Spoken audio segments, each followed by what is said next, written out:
Jhalod science college ખાતે નગરપાલિકા ચૂંટણી માટે 2 દિવસીય તાલીમ યોજાઈ।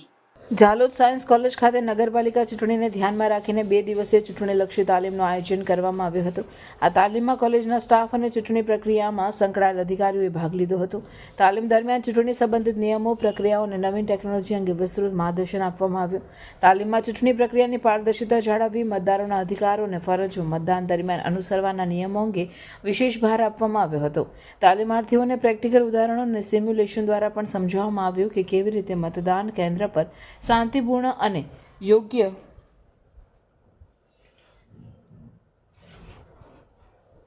રીતે કામગીરી કરવી।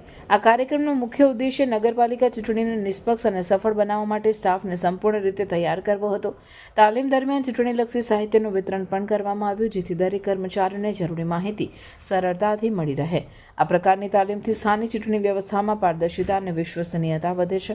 કોલેજ અને તંત્ર દ્વારા આવનારી ચૂંટણી માટે યોગ્ય આયોજન અને કામગીરી સુનિશ્ચિત કરવામાં આવશે, જેથી મતદારોને કોઈ મુશ્કેલી ન થાય અને ચૂંટણી પ્રક્રિયા સફળતાપૂર્વક પૂર્ણ થાય। આગામી તારીખ 22/6/25ના રોજ ઝાલોદ તાલુકા ગ્રામ પંચાયત સામાન્ય ચૂંટણી અંતર્ગત ઝાલોદ તાલુકામાં કુલ 59 ગ્રામ પંચાયત અને એક પેટા ચૂંટણી એમ કરીને કુલ 60 ગ્રામ પંચાયતની અંદર ચૂંટણી યોજાનાર છે, જેની અંદર કુલ 182 મતદાન મથકે મતદાન કરવામાં આવશે।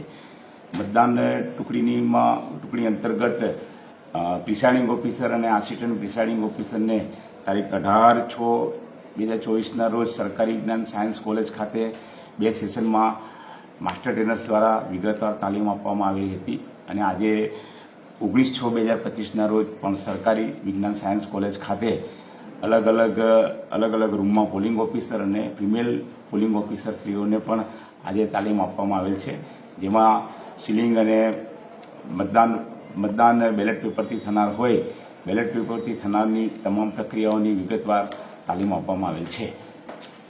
સંખ્યાની દ્રષ્ટિએ જોઈએ તો પ્રિસાઇડિંગ ઓફિસર અને આસિસ્ટન્ટ પ્રિસાઇડિંગ ઓફિસર અને તેના ઝોનલ ઓફિસર અને મદદનીશ ઝોનલ ઓફિસર તથા ફિમેલ પોલિંગ ઓફિસર અને પોલિંગ ઓફિસર મળીને કુલ 1074 જેટલા 1074 જેટલા ચૂંટણીમાં ઉપયોગ લેનારા શિક્ષકશ્રીઓ અને એના મદદનીશ શિક્ષકશ્રીઓને તાલીમ આપવામાં આવેલ છે।